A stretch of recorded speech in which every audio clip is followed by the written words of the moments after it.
Bismillahirrahmanirrahim. Innal hamdalillah nahmaduhu wa nasta'inuhu wa nastaghfiruh wa na'udzu billahi min shururi anfusina wa min sayyiati a'malina. Man yahdihillahu fala mudhillalah wa man yudlilhu fala hadiyalah. Wa asyhadu an la ilaha illallah wahdahu la syarikalah wa asyhadu anna Muhammadan 'abduhu wa rasuluh. Amma ba'd. Rabbi shrah li sadri wa yassir li amri wahlul 'uqdatam min lisani yafqahu qawli. Rabbi zidni ilma warzuqni fahma. Allahumma inna nas'aluka ilman nafi'a wa rizqan tayyiba wa amalan mutaqabbala. Assalamualaikum warahmatullahi wabarakatuh. Apa khabar jemaah semuanya? Saya harap semuanya dalam keadaan yang sihat sejahtera hendaknya.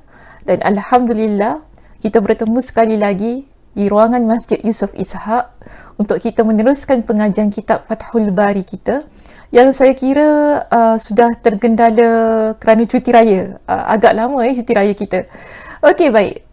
Jadi dengan tidak membuang masa lagi, kita akan terus masuk kepada perbincangan kitab kita.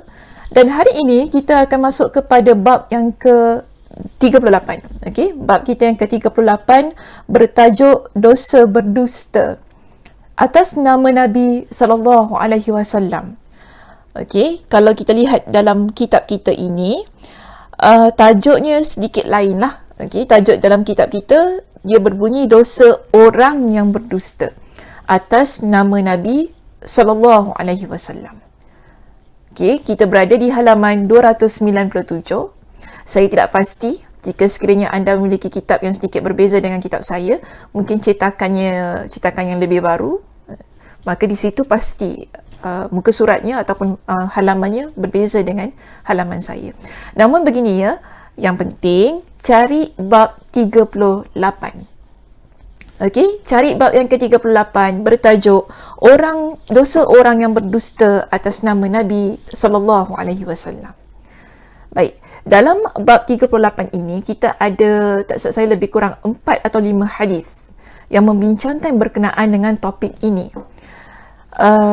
Tapi pada perbincangan kita pada hari ini, saya tidak akan pergi ke semua hadis itu. InsyaAllah kita akan sambung di sesi-sesi yang akan datang.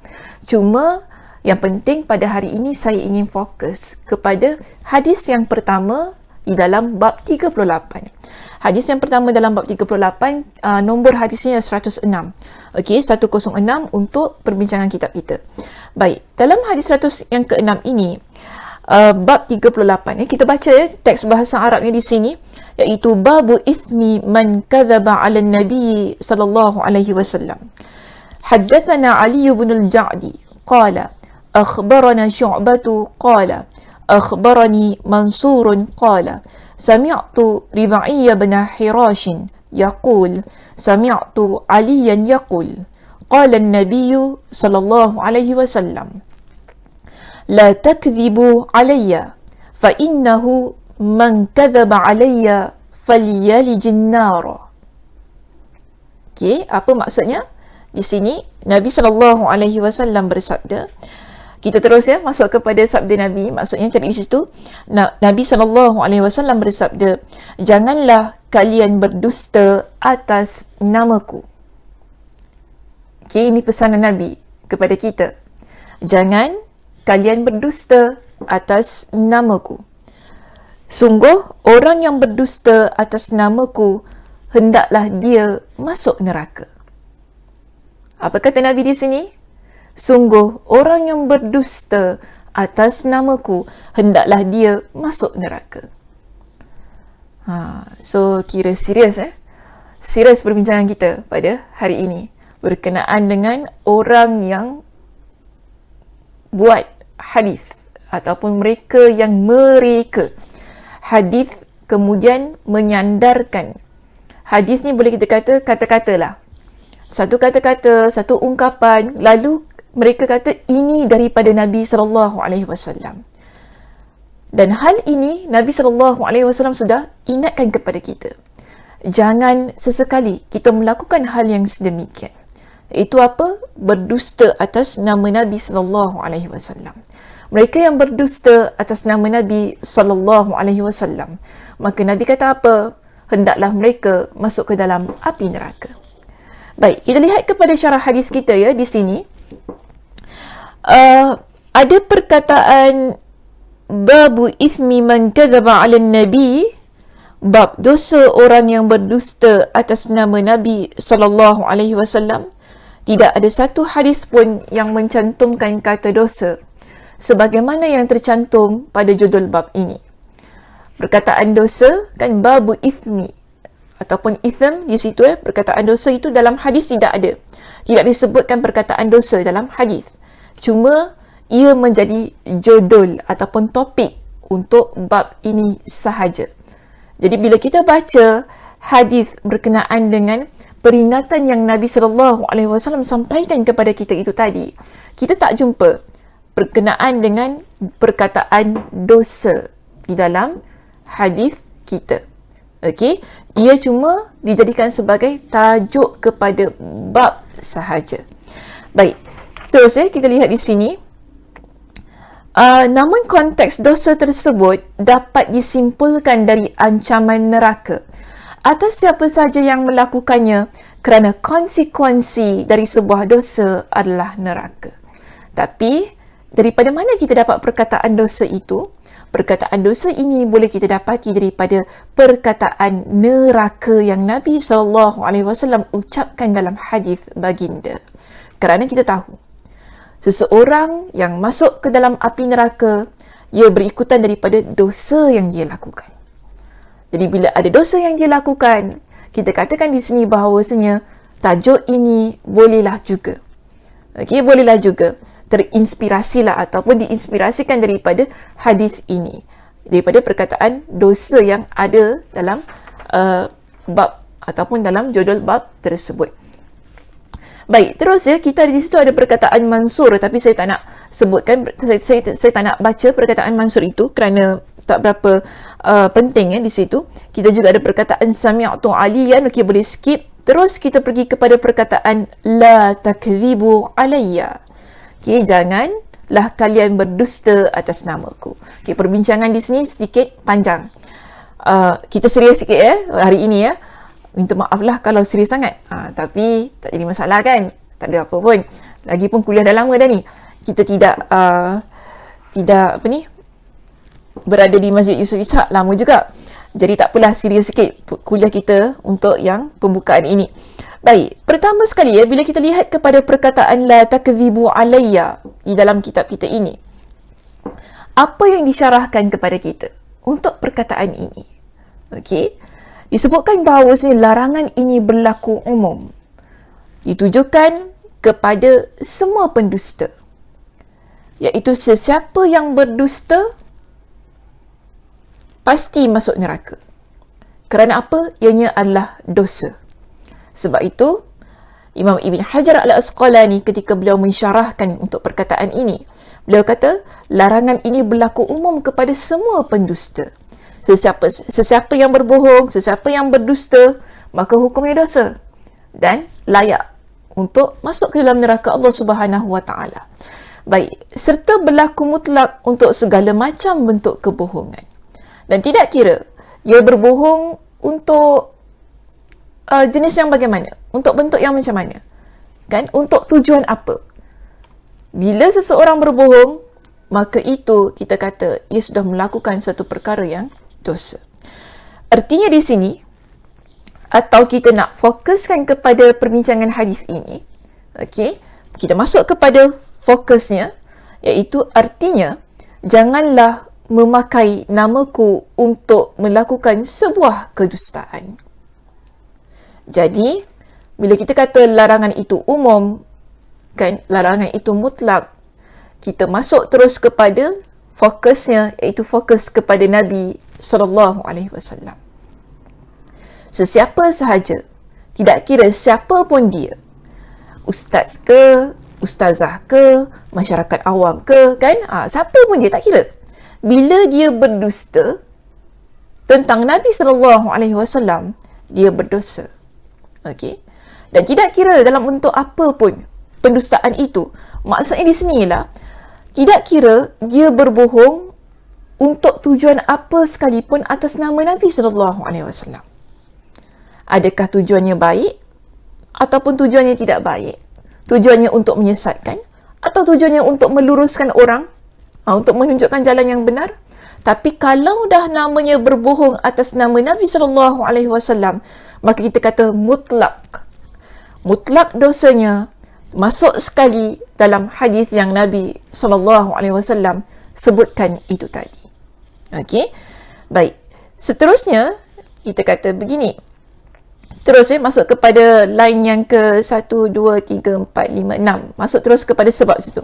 Sebab tidak mungkin rasanya seseorang diperbolehkan berdusta demi membela Nabi.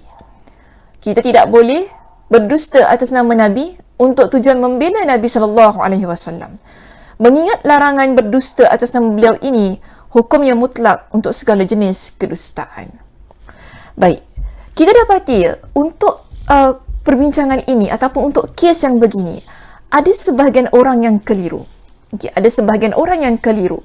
Yang mana kekeliruan ini berlaku daripada sudut targhib dan juga tarhib. Yang mana kalau kita rujuk dalam kitab kita di sini, dijelaskan kepada kita bahawa sebahagian orang telah keliru akibat kejahilan mereka. Ada di kalangan kita dan saya kata dalam masyarakat kita sendiri juga. Okay, dalam komuniti Muslim kita juga ada di kalangan mereka yang keliru kerana kejahilan mereka dalam isu ini, iaitu mereka membuat hadis-hadis palsu di dalam hal targhib dan juga tarhib. Okay, ada di kalangan kita yang buat hadis palsu. Bila kita kata buat hadis palsu, maknanya begini ya, muslimin muslimat yang dirahmati Allah sekalian. Kita kata begini, perkataan itu tidak pernah diucapkan oleh Nabi sallallahu alaihi wasallam. Bila kita kata ianya adalah hadis, jangan lupa apakah definisi hadis? Okey, apakah definisi hadis? Apakah yang dimaksudkan dengan hadis Nabi sallallahu alaihi wasallam? Bila kita kata ianya adalah hadis, okey, ia adalah sesuatu yang disandarkan kepada Nabi min qaulin au fi'lin au taqririn au sifatin. Sesuatu yang disandarkan kepada Nabi sallallahu alaihi wasallam dari sudut ungkapan kata Nabi, iaitu ucapan Nabi sallallahu alaihi wasallam, ataupun perbuatan Nabi, ataupun sifat Nabi, ataupun pengakuan Nabi sallallahu alaihi wasallam. Semua itu kita panggil ia sebagai hadis. Jadi begini, jika sekiranya sesuatu ucapan, perbuatan, pengakuan ataupun sifat yang mana tidak pernah diucapkan oleh Nabi, tidak pernah dibuat oleh Nabi, tidak pernah diakui oleh Nabi, tidak pernah dilihat sebagai sifat Nabi, tetapi kemudian kita buat satu ungkapan, kita kata ini adalah perbuatan Nabi, kita kata ini adalah pengakuan Nabi, kita kata ini adalah sifat Nabi, sedangkan itu bukan, maka ini kita panggil ia sebagai hadis palsu. Okey, saya harap boleh faham. Ya, saya harap boleh faham tentang penerangan tadi.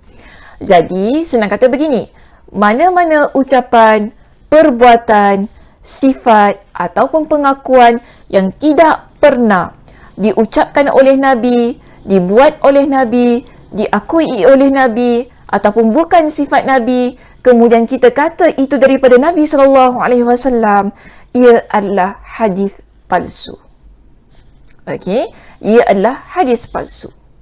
Cuma persoalannya di sini, adakah boleh dalam isu untuk kita menggalakkan orang lain melakukan amal ibadah ataupun ketaatan yang kita panggil ia sebagai targhib, ataupun dalam isu untuk kita memberikan rasa takut kepada orang ramai, ataupun untuk kita tarik orang ramai agar jangan buat perkara-perkara yang Allah larang, yang kita panggil ia dengan tarhib, okey, iaitu peringatan agar tinggalkan larangan.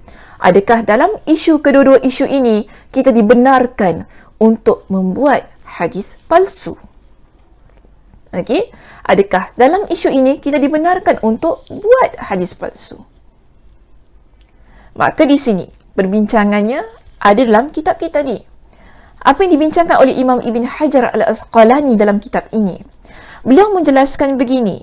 Okey, kalau kita rujuk pada perenggan kita yang di situ, sebahagian orang telah keliru akibat kejahilannya. Mereka membuat hadis-hadis palsu dalam hal targhib dan tarhib dengan satu argumen. Apa argumen mereka? Mereka buat satu argumen yang begini ataupun satu statement yang mereka keluarkan. Kami berdusta bukan untuk keburukan Rasulullah, tetapi untuk mendukung syariat.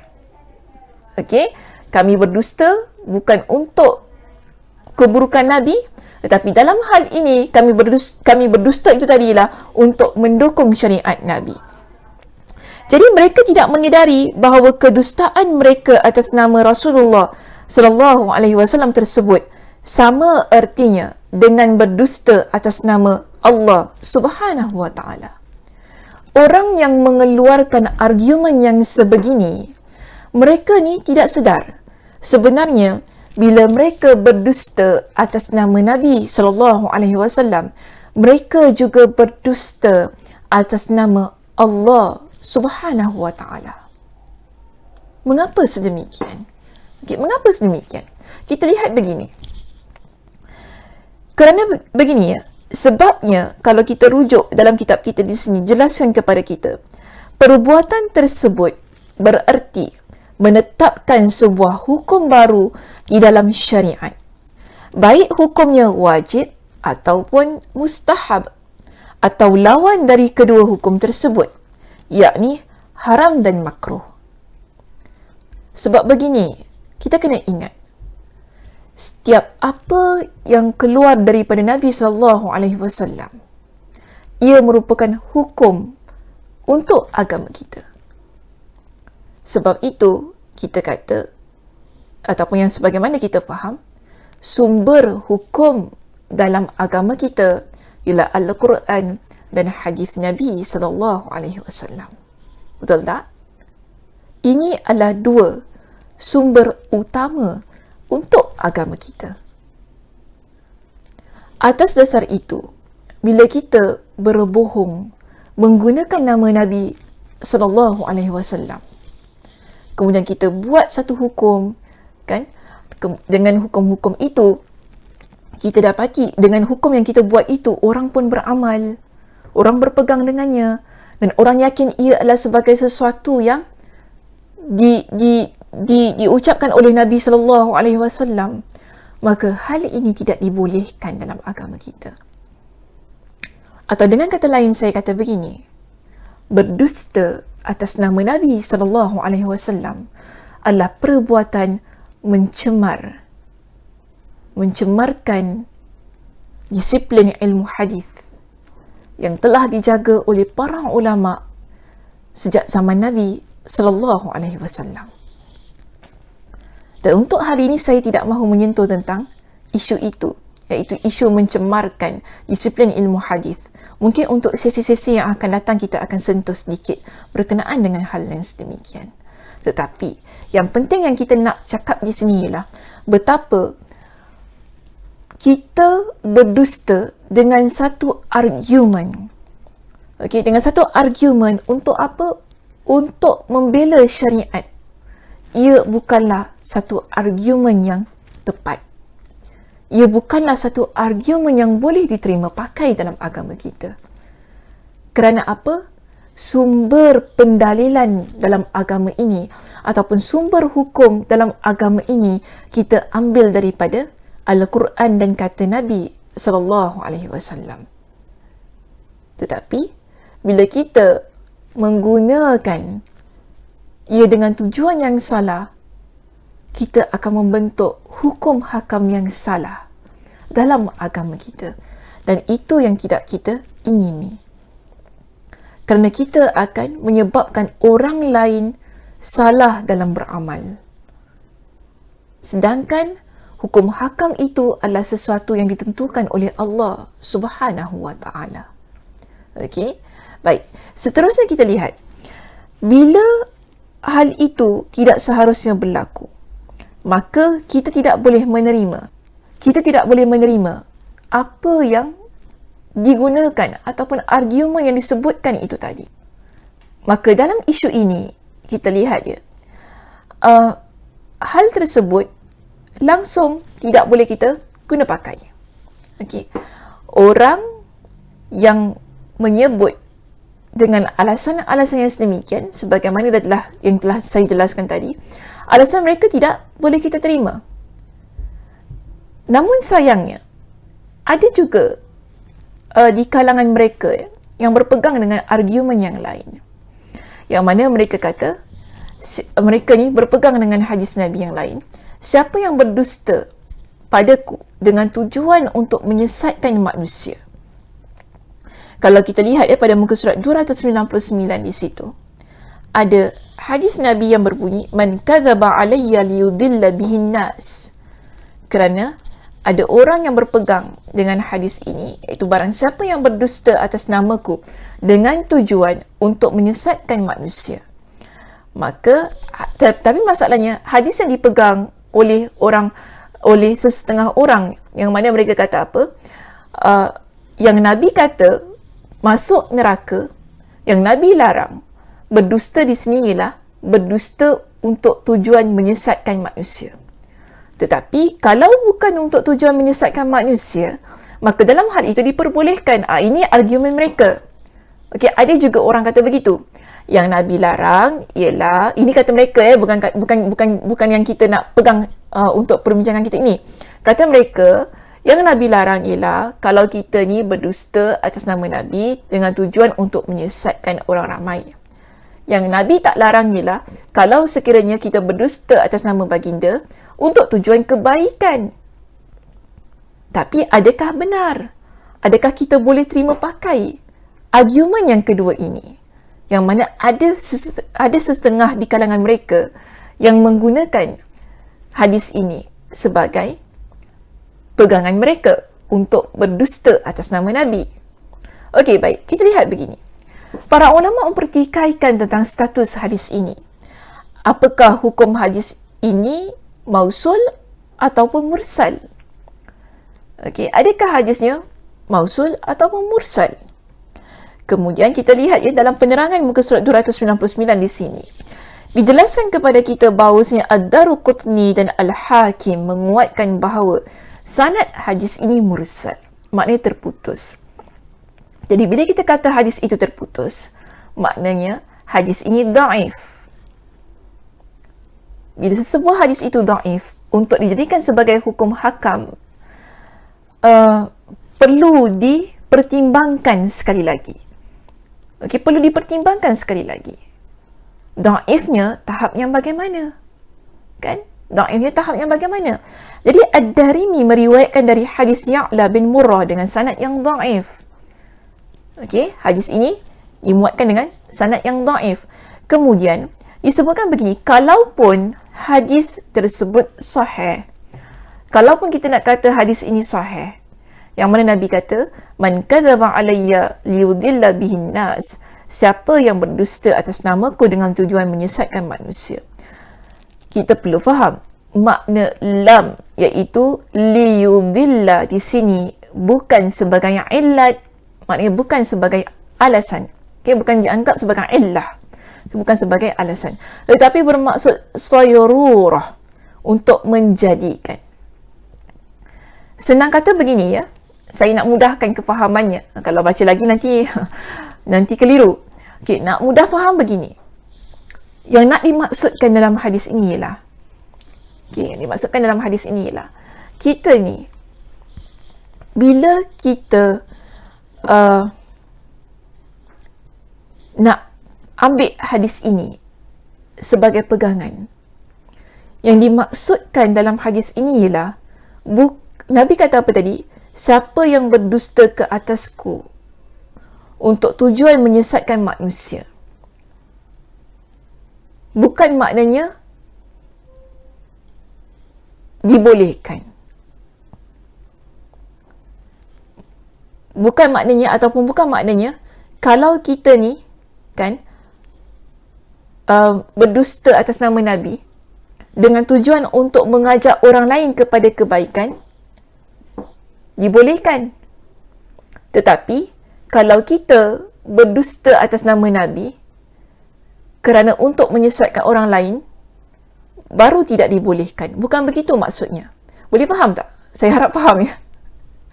Maksudnya begini.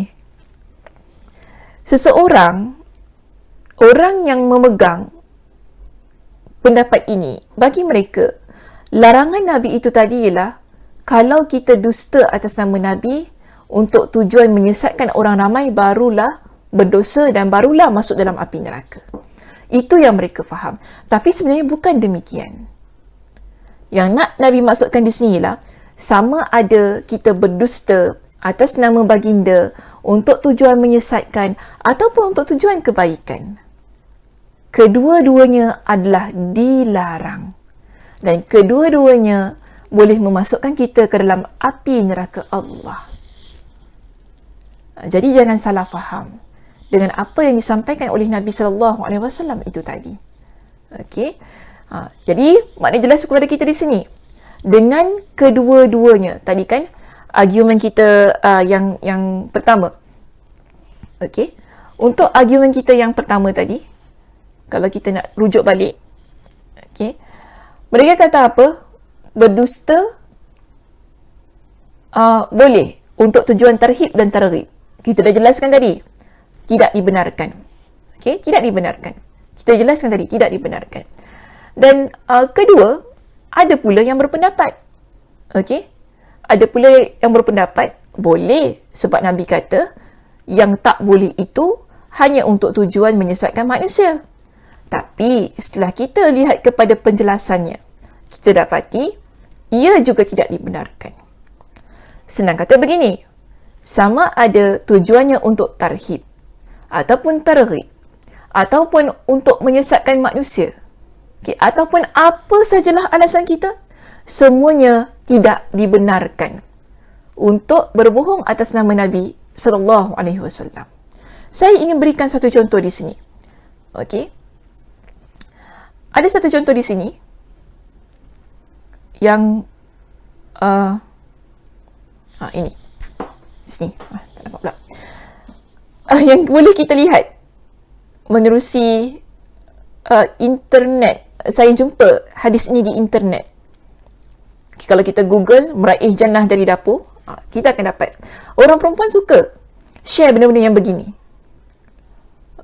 Memang menarik. Okay? Memang menarik kalau kita lihat kepada apa yang dimuatkan di situ kan, berkenaan dengan meraih jannah dari dapur ini. Yang mana dikata Rasulullah SAW bersabda, makanan yang disediakan oleh isteri kepada suaminya adalah lebih baik dari isteri itu mengerjakan haji dan umrah. Dikata hadis riwayat Anas ibn Malik. Hadis yang kedua, Rasulullah SAW bersabda, sekali suami minum air yang disediakan oleh isterinya adalah lebih baik dari sang isteri berpuasa setahun. Hadis yang ketiga, Rasulullah SAW bersabda, saat isteri menyiapkan makan pagi dan malam, maka pahala mengalir melalui jari jemarinya. Oh, dahsyat. Ya Allah. Hai. Ini kita panggil ya, tarhib ke targhib? Tarhib ke targhib? Ini kita panggil sebagai targhib. Anjuran untuk beramal. Sebab taat kepada suami ini adalah sesuatu bentuk amal soleh. Ya, kena ingat. Bentuk amal soleh yang dilakukan oleh isteri. Setiap perkara yang isteri lakukan untuk suami, ianya adalah ruang dan peluang untuk seorang isteri itu mendapat ganjaran daripada Allah Subhanahu Wa Taala. Jadi di sini bila kita lihat semua ketiga-tiga hadis ini menyebut bahawa ia adalah daripada Nabi SAW. Dengan jelas dinyatakan Rasulullah SAW bersabda. Bermakna ia kata hadis ini adalah daripada Nabi SAW. Tetapi sayangnya hadis ini adalah hadis palsu. Okey? Hadis ini adalah hadis palsu yang tak seharusnya kita pegang dan kita amalkan.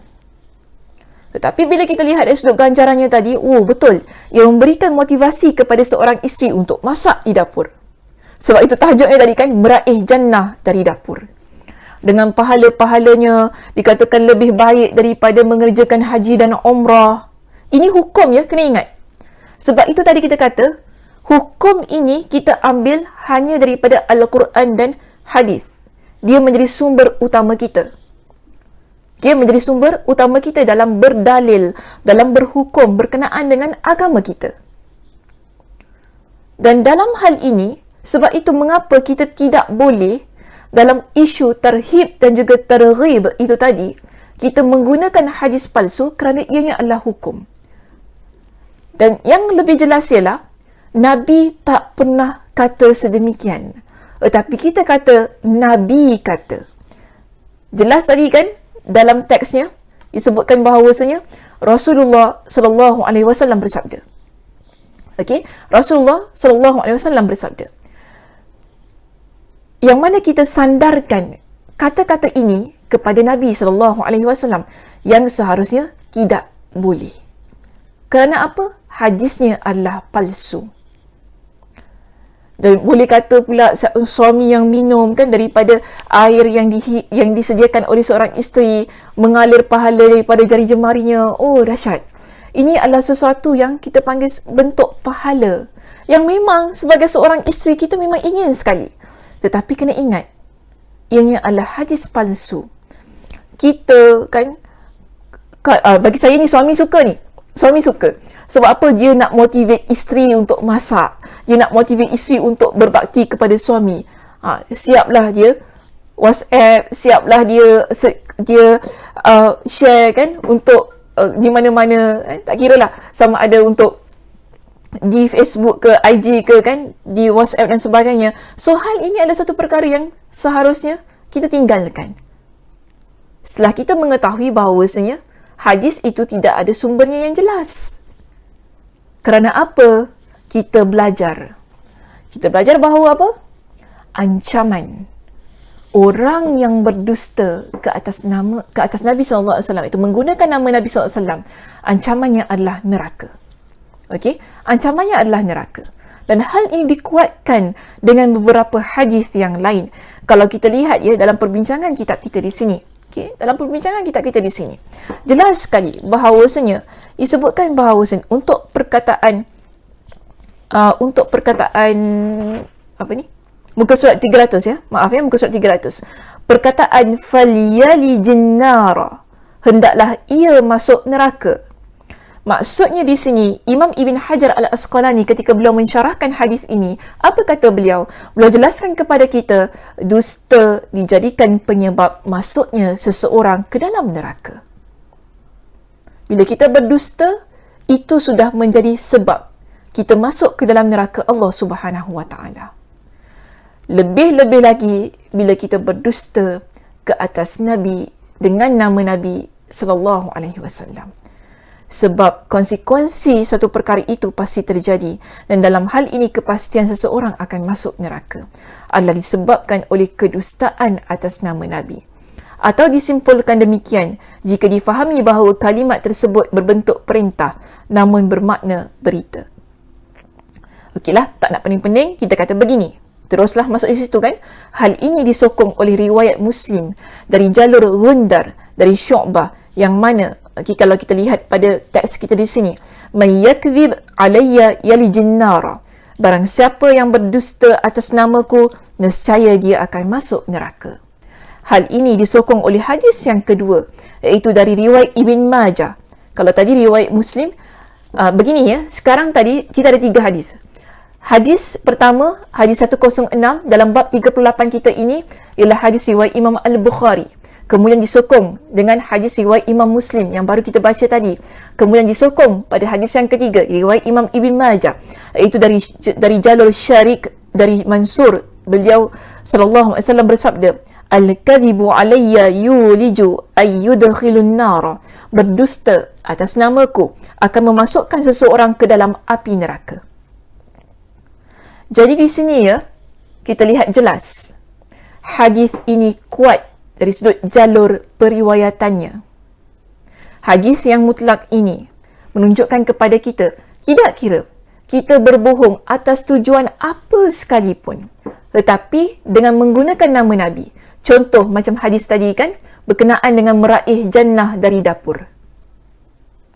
Boleh ke kita menggunakan kata-kata sesiapa lah, tak tahulah kata siapa, ataupun kita create satu ungkapan kata yang kita kata, kalau buat ini masuk syurga, kalau buat ini masuk neraka, bila buat ini nanti kan dapat pahala lebih besar daripada pahala umrah dan haji, sebagaimana yang kita baca tadi hadisnya. Bolehkah kita buat sedemikian dengan tujuan untuk memberikan motivasi kepada orang ramai, terutamanya kepada para isteri, supaya masak di dapur? Okey, ataupun supaya menyediakan air untuk suaminya? Adakah dibenarkan sedemikian?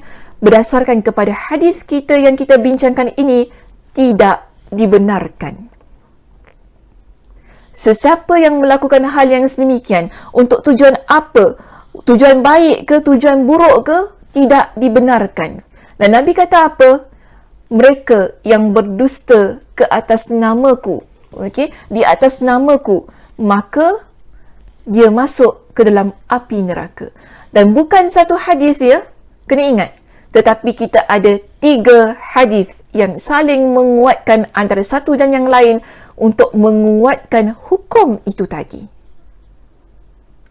Dan argument ataupun statement ataupun apa-apa tadilah kan, ada kelompok pertama, kelompok kedua yang kata kita boleh gunakan hadis palsu dalam hal targhib dan juga tarhib, iaitu dalam hal untuk memotivasikan orang buat perkara ketaatan ataupun untuk mencegah orang lain agar jangan buat perkara-perkara dosa. Kita boleh buat sedemikian.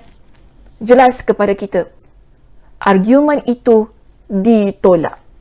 Begitu juga bagi mereka yang tersalah faham dengan satu hadis Nabi, yang mana Nabi kata, siapa yang berbohong ke atasku untuk tujuan menyesatkan manusia. Yang mana kelompok yang kedua ini faham, maknanya di sini kalau kita ni nak bohong atas nama Nabi untuk tujuan yang tidak menyesatkan manusia tu boleh. Itu juga Allah ditolak argumennya. So kita kena faham, ya, muslimin muslimat yang dirahmati Allah sekalian, jangan kita sebarangan mengambil mana-mana ungkapan kata lalu kita kata ia daripada Nabi SAW, ataupun satu perbuatan yang tak pernah Nabi buat lalu kita kata ia daripada Nabi SAW, ataupun mana-mana statement ataupun pengakuan kita kata ia daripada Nabi SAW. Hal itu, maaf ya saya kata, ia adalah jenayah dalam agama kita. Kerana apa? Kerana kita mencemarkan nama baik Nabi SAW. Fitnah. Kan? Fitnah. Kita, kalau orang fitnah kita, boleh buat saman kan? Saman malu kan? Boleh bawa naik court kan? Betul tak? Sebab tu saya kata ia adalah jenayah dalam agama kita. Kita takkan suka orang kata sesuatu yang kita tak buat tapi orang kata kita buat. Terus terang saya kata, saya juga tak suka kalau satu perkataan saya tak ucapkan, tiba-tiba orang kata Ustazah Sakinah cakap benda tu. Suka ke tidak kalau tiba-tiba orang kata begitu? Kalau saya, terus terang saya kata tak suka. Bahkan kita akan marah. Bahkan kita tak terima. Dan hal ini Nabi dah peringatkan. Kalau untuk kita ya, kita tak suka berlaku untuk diri kita, yang mana orang ucapkan, orang kata, ini Ustazah Sakinah kata, ini Ustazah Sakinah buat, ini Ustazah Sakinah yang mengakui itu adalah benar. Kalau kita sebagai kita ni, sebagai seorang Muslim kita ni tak suka, dan kita tahu itu juga adalah perkara fitnah dan dosa, maka untuk Nabi SAW yang amat kita cintai, kita kena jaga baik-baik supaya tidak berlaku fitnah, tidak berlaku pembohongan, tidak berlaku sebarang pendustaan atas nama orang yang amat kita cintai, iaitu Nabi SAW. Dan kita juga kena takut. Kerana apa? Melakukan hal yang sedemikian walaupun dengan tujuan yang baik, kita sebenarnya menempah tempat kita di dalam neraka Allah. Na'udzubillahi min dzalik. Okey, hingga di sini saja perbincangan kita. Insya-Allah kita akan sambung kepada hadis yang kedua dalam bab yang sama pada minggu hadapan. Sebab kita ada beberapa hadis yang saling menguatkan antara satu dan yang lain untuk lebih kita faham mengapa tidak dibenarkan untuk kita berbohong atas nama Nabi SAW walaupun tujuannya adalah baik. Okey, hingga di sini sahaja muslimin-muslimat yang dirahmati Allah sekalian. Saya tutup kuliah kita pada hari ini dengan tasbih kafarah. Subhanakallahumma wa bihamdika asyhadu an la ilaha illa anta astaghfiruka wa atubu ilaik. Assalamualaikum warahmatullahi wabarakatuh.